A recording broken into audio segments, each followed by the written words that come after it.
Magandang hapon po sa inyong lahat.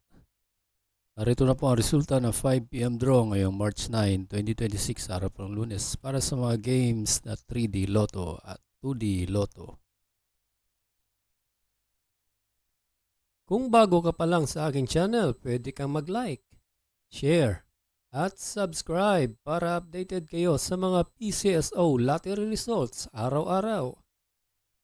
Para sa 5 PM draw ng 2D Lotto, ito po ang mga winning numbers.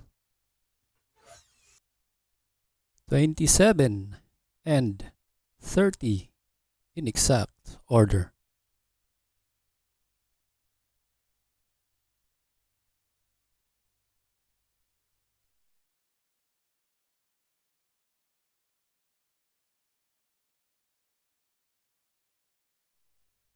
Para sa 5 PM draw ng 3D Lotto ngayong March 9, 2026, ito po ang mga winning numbers.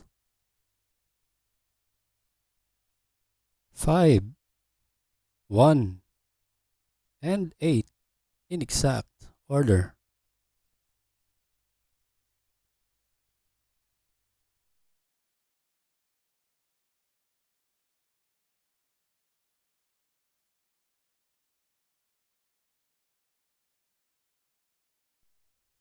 Congratulations po sa lahat ng nanalo at kita-kits mo tayo mamayang 9 PM draw.